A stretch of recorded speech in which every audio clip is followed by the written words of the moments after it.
ಹೇಳ್ತಾ ಇರೋ ರೀತಿಯಲ್ಲಿ ರಾಜ್ಯಪಾಲರು ಕೇಂದ್ರ ಸರ್ಕಾರ ಬರೆದುಕೊಟ್ಟ ಸ್ಕ್ರಿಪ್ಟ್ ಅನ್ನ ಓದ್ ಹೋದ್ರು. ಇದು ಸತ್ಯನಾ? ಹಾಗೆ ಮುಂದಿನ ನಡೆ ಕಾನೂನಾತ್ಮಕ ಹೋರಾಟಕ್ಕೆ ಕಾಂಗ್ರೆಸ್ ಸರ್ಕಾರದ ಕೈಯಲ್ಲಿರುವ ಆಪ್ಷನ್ಗಳೇನು? ಇದ್ರ ಬಗ್ಗೆ ನಮ್ಮ ಜೊತೆ ಮಾಹಿತಿಯನ್ನು ಹಂಚಿಕೊಳ್ತಾ ಇದ್ರು ಹಿರಿಯ ಪತ್ರಕರ್ತರು ಹಾಗೆ ರಾಜಕೀಯ ವಿಶ್ಲೇಷಕರಾದ ಇಟ್ನಾಳ್ ಸರ್. ಈಗ ನಮ್ಮ ಮಾಧ್ಯಮಗಳಿಗೂ ಕೂಡ ರಾಜ್ಯಪಾಲರ ಭಾಷಣದ ಪ್ರತಿ, ಆ ಪುಸ್ತಕ ಏನಿದೆ ಅದು ರೀಚ್ ಆಗಿದೆ. ಸರಿಸುಮಾರು 122 ಪ್ಯಾರಾಗಳನ್ನ ಬರೆದು ಕಳಿಸಲಾಗಿದೆ. ಅದರಲ್ಲಿ ಮೊದಲ ಪ್ಯಾರಾದ 3 ಸಾಲನ್ನು ಓದಿದ್ದಾರೆ. ಈಗ ರಾಜ್ಯಪಾಲರು ತಮ್ಮದೇ ಮಾತುಗಳನ್ನ ಆಡಿದ್ರು ಅನ್ನೋದನ್ನ ನಾವು ಒಪ್ಲಿಕ್ಕೆ ಸಾಧ್ಯನಾ ಮುಖ್ಯಮಂತ್ರಿಗಳ ಮಾತನ್ನ? ಯಾಕಂದ್ರೆ ಮೊದಲ ಪ್ಯಾರಾದ 3 ಸಾಲು ಏನ್ ಬರ್ಕೊಟ್ಟಿದ್ರು ಅದನ್ನೇ ಓದಿದ್ದಾರೆ. ಕಂಪ್ಲೀಟ್ ಆಗಿ ಓದಿಲ್ಲ ಸರಿಯೇ, ಬಟ್ 3 ಸಾಲು ಅವರೇ ಬರ್ಕೊಟ್ಟಿದ್ರು. ಸ್ಮಿತಾ, ನಾನು ಕೇಳ್ತಾ ಇಲ್ಲ. ಓಕೆ, ಈಗ ಧ್ವನಿ ತಲುಪ್ತಾ ಇದೆಯಾ ಸರ್? ಒಂದು ಸೆಕೆಂಡ್. ಸ್ಮಿತಾ, ಏನಾಗಿದೆ ಅಂದ್ರೆ ರಾಜ್ಯಪಾಲರು ಏನು ಈ ಭಾಷಣವನ್ನ ಮಾಡ್ಬೇಕಾಗಿತ್ತು, ಆ ಭಾಷಣವನ್ನ 2 ರೀತಿಯಲ್ಲಿ ರಾಜ್ಯಪಾಲರು ಅದನ್ನ ನಿಭಾಯಿಸಬೇಕಾಗ್ತದೆ. ಒಂದು, ಆ ಸರ್ಕಾರ ಬರೆದು ಕೊಟ್ಟಂತ ಇಡೀ ಭಾಷಣವನ್ನ ಮಾತಾಡೋದು, ಅಂದ್ರೆ ಹೇಳೋದು ಸದನಕ್ಕೆ, ಜಂಟಿ ಸದನಕ್ಕೆ, ಅಥವಾ ಒಂದು 4 ಲೈನ್ ಅನ್ನು ಮಾತಾಡಿ ಭಾಷಣವನ್ನ ಸದನದ ಮುಂದೆ ಇಟ್ಟು ಹೋಗ್ಬಿಡೋದು. 2 ಕೂಡ ರಾಜ್ಯಪಾಲರ ಮುಂದೆ ಇರುವಂತ ಕಾನೂನಾತ್ಮಕ ಆಪ್ಷನ್ಗಳೇ ಇವು. ಇದರಲ್ಲಿ ಯಾವುದು ಕಾನೂನು ಬಾಹಿರ ಆಗೋದಿಲ್ಲ. ಈಗ ಏನಾಗಿದೆ ಅಂದ್ರೆ ರಾಜ್ಯಪಾಲರು ಯಾವುದು ಸೇಫ್ ಆಗಿರುತ್ತೆ ಅಷ್ಟು ಲೈನ್ ಅನ್ನ ಮಾತಾಡಿ ಹೋಗ್ಬಿಟ್ಟಿದ್ದಾರೆ. ಮತ್ತೆ ಮಾಧ್ಯಮಕ್ಕೆ ಆ ಭಾಷಣ ಪ್ರತಿಗಳು ಬಂದಿದೆ ಅಂತ ಅಂದ್ರೆ ಅದರ ಅರ್ಥ ಏನಂದ್ರೆ, he has already presented the speech to the house. He has tabled the speech.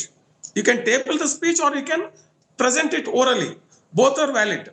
ಹೀಗಿರುವಾಗ ಈಗ ಕಾಂಗ್ರೆಸ್ ಸರ್ಕಾರಕ್ಕೆ ಮುಂದೆ ಮಾರ್ಗ ಏನು? Because this was plan to be a media spectacle. ಈಗ ಅವರು ಭಾಷಣ ಮಾಡಿದ್ರು, ಯಾರು ನಮ್ಮ ರಾಜ್ಯಪಾಲರು ಭಾಷಣ ಮಾಡಿಬಿಟ್ಟಿದ್ರೆ ಅದು ಲೈವ್ ಹೋಗೋದು, ಟಿವಿನಲ್ಲಿ ಅನೇಕ ಮಾಧ್ಯಮಗಳು ಲೈವ್ ಆಗಿ ಬ್ರಾಡ್ಕಾಸ್ಟ್ ಆಗೋದು. ಈಗ ಆಗ್ಲಿಲ್ಲ ಅದು. ಸೊ ಅದೊಂದು ಲಾಸ್ ಆಗಿದೆ ಕಾಂಗ್ರೆಸ್ಗೆ ವಿನ. ಆದ್ರೆ ಭಾಷಣದ ಪ್ರತಿಯನ್ನ ಸದನಕ್ಕೆ ಒಪ್ಪಿಸಿ ಹೋಗಿದ್ದಾರೆ ರಾಜ್ಯಪಾಲರು. ಈಗ 2 ಪ್ರಶ್ನೆ. ಒಂದು, ಕಾನೂನಾತ್ಮಕವಾಗಿ ನನಗನ್ಸಿದ ಮಟ್ಟಿಗೆ the governor is very very safe. ಇದರಲ್ಲಿ ಕಾಂಗ್ರೆಸ್ ಮಾಡುವಂತದ್ದೇನಿಲ್ಲ. ಯಾಕಂದ್ರೆ ಗವರ್ನರ್ನ, ರಾಜ್ಯಪಾಲರನ್ನ ಅಪಾಯಿಂಟ್ ಮಾಡೋದು ರಾಷ್ಟ್ರಪತಿಗಳು. ಹೀಗಾಗಿ ಕರ್ನಾಟಕ ಸರ್ಕಾರದ ಕೈಯಲ್ಲಿ ಅಂತ ಯಾವುದೇ ಒಂದು ರಾಜ್ಯಪಾಲರ ವಿರುದ್ಧವಾಗಿ ಏನಾದ್ರೂ ಕ್ರಮ ತಗೊಳ್ಬೇಕಂದ್ರೆ ಯಾವುದೇ ಒಂದು ಕಾನೂನಾತ್ಮಕ ಪ್ರೊವಿಷನ್ ರಾಜ್ಯ ಸರ್ಕಾರಕ್ಕೆ ಇಲ್ಲ. ಜೊತೆಗೇನೆ ಇನ್ನೊಂದು ಪ್ರಶ್ನೆ, ಬಹಳ ಮುಖ್ಯವಾದ ಪ್ರಶ್ನೆ ಏನು ಅಂದ್ರೆ, ಇದು ಸಂವಿಧಾನಾತ್ಮಕವಾಗಿ, ಕಾನೂನಾತ್ಮಕವಾಗಿ ಯಾವುದೇ ಒಂದು ಆ ವಾದ ಬೇರೆ. ಆದ್ರೆ ಮೋರ್ ಇಂಪಾರ್ಟೆಂಟ್ ಟು ಮೀ, ಯಾವುದೇ ರಾಜ್ಯ ಸರ್ಕಾರ ಕೇಂದ್ರ ಸರ್ಕಾರದ ವಿರುದ್ಧ ಮಾತಾಡಕ್ ಆಗೋದೇ ಇಲ್ವಾ ಹೀಗಾದ್ರೆ? ಯಾಕೆ ಹಿಂದೆ ಯಡಿಯೂರಪ್ಪ ಸರ್ಕಾರ ಇದ್ದಾಗ ನಮ್ಮ HK ಭಾರದ್ವಾಜ್ ಇದನ್ನೇ ಮಾಡಿದ್ರು. ಅವಾಗ ನಮ್ಮ UPA ಸರ್ಕಾರ ಇತ್ತು. ಈಗ NDA ಸರ್ಕಾರ ಇದೆ. ಈಗ ಇಲ್ಲಿ ಕಾಂಗ್ರೆಸ್ ಸರ್ಕಾರ ಇದೆ. ಹಾಗಾದ್ರೆ ಒಂದು ರಾಜ್ಯ ಸರ್ಕಾರ, ಒಂದು ಚುನಾಯಿತ ರಾಜ್ಯ ಸರ್ಕಾರ, ಇಲ್ಲಿ ನಮ್ಮ ಸಂವಿಧಾನದಲ್ಲಿ ರಾಜ್ಯ ಸರ್ಕಾರಕ್ಕೂ ಅಷ್ಟೇ ಬೆಲೆ ಇದೆ. ಆ ಒಂದು ರಾಜ್ಯ ಸರ್ಕಾರ ಕೇಂದ್ರ ಸರ್ಕಾರದ ಯಾವುದೇ ಕಾನೂನನ್ನ, ಯಾವುದೇ ನೀತಿಯನ್ನ ಸದನದಲ್ಲಿ ವಿರೋಧ ಮಾಡಕ್ ಬರೋದೇ ಇಲ್ವಾ? ಹಾಗಾದ್ರೆ ಅದು ಮಾಡೋದೇ ತಪ್ಪಾಗ್ಬಿಡ್ತದ? This is a larger question we should address. ಈಗ ಕಾನೂನಾತ್ಮಕವಾಗಿ Congress is also played safe, they also played safe. Anyway, Hariprasad B K physically ಹೋಗಿ ದೈಹಿಕವಾಗಿ ಸದನದಲ್ಲಿ ರಾಜ್ಯಪಾಲನ ತಡೆಯೋದು ತಪ್ಪಾಗ್ತದೆ. ಅದಕ್ಕೋಸ್ಕರ ಮಾರ್ಷಲ್ ಅವರನ್ನು ಆಚೆ ತಳ್ಳಿದ್ದಾರೆ, ಮತ್ ಬೇರೆ. ಆದ್ರೆ the more important question is ethical, not constitutional. Constitutional is fine. ಆದ್ರೆ ಇದ್ರ ಆಚೆಗೆ ಈಗ ರಾಜ್ಯ ಸರ್ಕಾರ ಉದ್ದೇಶ ಏನಿತ್ತು? ಈ VBC ರಾಮ್ಜಿ ಬಿಲ್ ಅನ್ನ ಮತ್ತೆ ಅನೇಕ ಕಾನೂನುಗಳ ವಿರುದ್ಧವಾಗಿ ಫೈನಾನ್ಷಿಯಲ್ ಡೆವಲ್ಯೂಷನ್, ನಮ್ಮ GST ಪಾಲು, ಇವೆಲ್ಲ ವಿಚಾರಗಳ ಬಗ್ಗೆ ಚರ್ಚೆ ಮಾಡ್ಬೇಕಾಗಿತ್ತಲ್ಲ. ಆ ಚರ್ಚೆ ಈಗಲೂ ಮಾಡಬಹುದು ಸಿದ್ದರಾಮಯ್ಯ ಸರ್ಕಾರ. ಯಾಕಂದ್ರೆ ಸದನ ಆಗಿದೆ, ಸದನವನ್ನ ಶುರು ಮಾಡಿ ಹೋಗಿದ್ದಾರೆ ರಾಜ್ಯಪಾಲರು. ಈಗಲೂ ಅದನ್ನ ಮಾತಾಡಬಹುದು. ನೀವು ಕಾಂಗ್ರೆಸ್ ಸರ್ಕಾರದ ಮುಂದೆ ಇರೋ ಆಯ್ಕೆ ಅಂದ್ರೆ ಈ ಸದನದಲ್ಲಿ ಆ ಒಂದು ಚರ್ಚೆಗಳನ್ನ ಮಾಡಿ ಮುಂದುವರಿಯೋದಾ, ಅಥವಾ ರಾಜ್ಯಪಾಲರು ಭಾಷಣ ಮಾಡಿಲ್ಲ ಅನ್ನೋದನ್ನೇ ಒಂದು ಮುಖ್ಯವಾಗಿ ವಿಚಾರ ಇಟ್ಕೊಂಡು ಬೇರೆ ರೀತಿಯ ಪ್ರತಿಭಟನೆ ಮಾಡೋದು? They are the option Congress government. But what happens will have to wait and see. Right sir, thank you so much. ಇಷ್ಟೊತ್ತು ನಿಮ್ಮ ಸಮಯ ನಮಗಾಗಿ ಮೀಸಲಿಟ್ಟಿದ್ದಕ್ಕೆ, ನಮ್ಮ ವೀಕ್ಷಕರಿಗೆ ಈ ಘಟನೆ ಬಗ್ಗೆ ವಿವರಣೆಯನ್ನ ನೀಡಿದ್ದಕ್ಕೆ ಸರ್.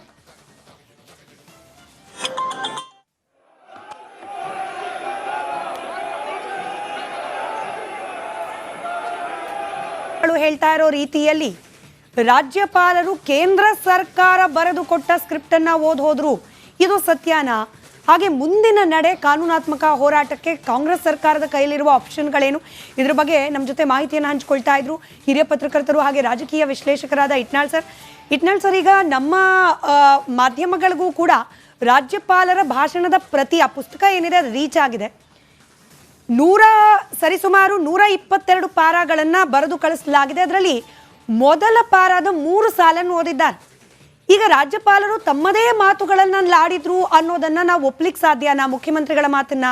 ಯಾಕಂದ್ರೆ ಮೊದಲ ಪಾರದ 3 ಸಾಲು ಏನ್ ಬರ್ಕೊಟ್ಟಿದ್ರು ಅದನ್ನೇ ಓದಿದ್ದಾರೆ. ಕಂಪ್ಲೀಟ್ ಆಗಿ ಓದಿಲ್ಲ ಸರಿಯೇ, ಬಟ್ 3 ಸಾಲು ಅವರೇ ಬರ್ಕೊಟ್ಟಿದ್ರು. ಸ್ಮಿತಾ, ನಾನು ಕೇಳ್ತಾ ಇಲ್ಲ. ಓಕೆ, ಈಗ ಧ್ವನಿ ತಲುಪ್ತಾ ಇದೆಯಾ ಸರ್? ಸರ್, ಒಂದು ಸೆಕೆಂಡ್. ಸ್ಮಿತಾ, ಏನಾಗಿದೆ ಅಂದ್ರೆ ರಾಜ್ಯಪಾಲರು ಏನು ಈ ಭಾಷಣವನ್ನ ಮಾಡ್ಬೇಕಾಗಿತ್ತು, ಆ ಭಾಷಣವನ್ನ 2 ರೀತಿಯಲ್ಲಿ ರಾಜ್ಯಪಾಲರು ಅದನ್ನ ನಿಭಾಯಿಸಬೇಕಾಗ್ತದೆ. ಒಂದು, ಆ ಸರ್ಕಾರ ಬರೆದು ಕೊಟ್ಟಂತ ಇಡೀ ಭಾಷಣವನ್ನ ಮಾತಾಡೋದು, ಅಂದ್ರೆ ಹೇಳೋದು ಸದನಕ್ಕೆ, ಜಂಟಿ ಸದನಕ್ಕೆ, ಅಥವಾ ಒಂದು 4 ಲೈನ್ ಅನ್ನು ಮಾತಾಡಿ ಭಾಷಣವನ್ನ ಸದನದ ಮುಂದೆ ಇಟ್ಟು ಹೋಗ್ಬಿಡೋದು. 2 ಕೂಡ ರಾಜ್ಯಪಾಲರ ಮುಂದೆ ಇರುವಂತ ಕಾನೂನಾತ್ಮಕ ಆಪ್ಷನ್ಗಳೇ ಇವು. ಇದರಲ್ಲಿ ಯಾವುದು ಕಾನೂನು ಬಾಹಿರ ಆಗೋದಿಲ್ಲ. ಈಗ ಏನಾಗಿದೆ ಅಂದ್ರೆ ರಾಜ್ಯಪಾಲರು ಯಾವುದು ಸೇಫ್ ಆಗಿರುತ್ತೆ ಅಷ್ಟು ಲೈನ್ ಅನ್ನ ಮಾತಾಡಿ ಹೋಗ್ಬಿಟ್ಟಿದ್ದಾರೆ. ಮತ್ತೆ ಮಾಧ್ಯಮಕ್ಕೆ ಆ ಭಾಷಣ ಪ್ರತಿಗಳು ಬಂದಿದೆ ಅಂತ ಅಂದ್ರೆ ಅದರ ಅರ್ಥ ಏನಂದ್ರೆ, he has already presented the speech to the house. He has tabled the speech. You can table the speech or you can present it orally. Both are valid. ಹೀಗಿರುವಾಗ ಈಗ ಕಾಂಗ್ರೆಸ್ ಸರ್ಕಾರಕ್ಕೆ ಮುಂದೆ ಮಾರ್ಗ ಏನು? Because this was plan to be a media spectacle. ಈಗ ಅವರು ಭಾಷಣ ಮಾಡಿದ್ರು, ಯಾರು ನಮ್ಮ ರಾಜ್ಯಪಾಲರು ಭಾಷಣ ಮಾಡಿಬಿಟ್ಟಿದ್ರೆ ಅದು ಲೈವ್ ಹೋಗೋದು, ಟಿವಿನಲ್ಲಿ ಅನೇಕ ಮಾಧ್ಯಮಗಳು ಲೈವ್ ಆಗಿ ಬ್ರಾಡ್ಕಾಸ್ಟ್ ಆಗೋದು. ಈಗ ಆಗ್ಲಿಲ್ಲ ಅದು. ಸೊ ಅದೊಂದು ಲಾಸ್ ಆಗಿದೆ ಕಾಂಗ್ರೆಸ್ಗೆ ವಿನ. ಆದ್ರೆ ಭಾಷಣದ ಪ್ರತಿಯನ್ನ ಸದನಕ್ಕೆ ಒಪ್ಪಿಸಿ ಹೋಗಿದ್ದಾರೆ ರಾಜ್ಯಪಾಲರು. ಈಗ 2 ಪ್ರಶ್ನೆ. ಒಂದು, ಕಾನೂನಾತ್ಮಕವಾಗಿ ನನಗನ್ಸಿದ ಮಟ್ಟಿಗೆ the governor is very very safe. ಇದರಲ್ಲಿ ಕಾಂಗ್ರೆಸ್ ಮಾಡುವಂತದ್ದೇನಿಲ್ಲ. ಯಾಕಂದ್ರೆ ಗವರ್ನರ್ನ, ರಾಜ್ಯಪಾಲರನ್ನ ಅಪಾಯಿಂಟ್ ಮಾಡೋದು ರಾಷ್ಟ್ರಪತಿಗಳು. ಹೀಗಾಗಿ ಕರ್ನಾಟಕ ಸರ್ಕಾರದ ಕೈಯಲ್ಲಿ ಅಂತ ಯಾವುದೇ ಒಂದು ರಾಜ್ಯಪಾಲರ ವಿರುದ್ಧವಾಗಿ ಏನಾದ್ರೂ ಕ್ರಮ ತಗೊಳ್ಬೇಕಂದ್ರೆ ಯಾವುದೇ ಒಂದು ಕಾನೂನಾತ್ಮಕ ಪ್ರೊವಿಷನ್ ರಾಜ್ಯ ಸರ್ಕಾರಕ್ಕೆ ಇಲ್ಲ. ಜೊತೆಗೇನೆ ಇನ್ನೊಂದು ಪ್ರಶ್ನೆ, ಬಹಳ ಮುಖ್ಯವಾದ ಪ್ರಶ್ನೆ ಏನು ಅಂದ್ರೆ, ಇದು ಸಂವಿಧಾನಾತ್ಮಕವಾಗಿ, ಕಾನೂನಾತ್ಮಕವಾಗಿ ಯಾವುದೇ ಒಂದು ಆ ವಾದ ಬೇರೆ. ಆದ್ರೆ ಮೋರ್ ಇಂಪಾರ್ಟೆಂಟ್ ಟು ಮೀ, ಯಾವುದೇ ರಾಜ್ಯ ಸರ್ಕಾರ ಕೇಂದ್ರ ಸರ್ಕಾರದ ವಿರುದ್ಧ ಮಾತಾಡಕ್ ಆಗೋದೇ ಇಲ್ವಾ ಹೀಗಾದ್ರೆ? ಯಾಕೆ ಹಿಂದೆ ಯಡಿಯೂರಪ್ಪ ಸರ್ಕಾರ ಇದ್ದಾಗ ನಮ್ಮ ಎಚ್ ಕೆ ಭಾರದ್ವಾಜ್ ಇದನ್ನೇ ಮಾಡಿದ್ರು. ಅವಾಗ ನಮ್ಮ UPA ಸರ್ಕಾರ ಇತ್ತು.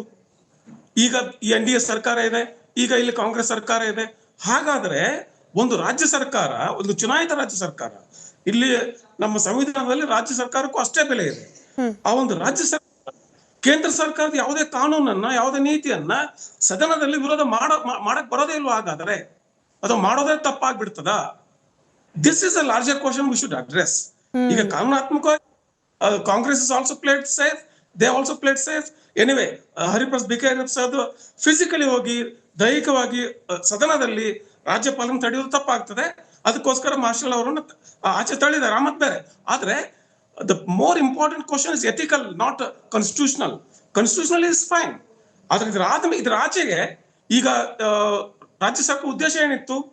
ಈ VBC ರಾಮ್ಜಿ ಬಿಲ್ ಅನ್ನ ಮತ್ತೆ ಅನೇಕ ಕಾನೂನುಗಳ ವಿರುದ್ಧವಾಗಿ ಫೈನಾನ್ಷಿಯಲ್ ಡೆವಲ್ಯೂಷನ್, ನಮ್ಮ GST ಪಾಲು, ಇವೆಲ್ಲ ವಿಚಾರಗಳ ಬಗ್ಗೆ ಚರ್ಚೆ ಮಾಡ್ಬೇಕಾಗಿತ್ತಲ್ಲ. ಆ ಚರ್ಚೆ ಈಗಲೂ ಮಾಡಬಹುದು ಸಿದ್ದರಾಮಯ್ಯ ಸರ್ಕಾರ.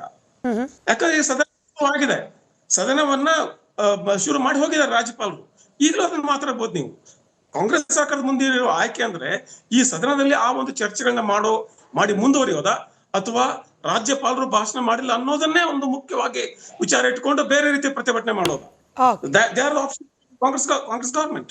But what happens will have to wait and see. Right sir, thank you so much. ಇಷ್ಟೊತ್ತು ನಿಮ್ಮ ಸಮಯ ನಮಗಾಗಿ ಮೀಸಲಿಟ್ಟಿದ್ದಕ್ಕೆ, ನಮ್ಮ ವೀಕ್ಷಕರಿಗೆ ಈ ಘಟನೆ ಬಗ್ಗೆ ವಿವರಣೆಯನ್ನ ನೀಡಿದ್ದಕ್ಕೆ ಸರ್.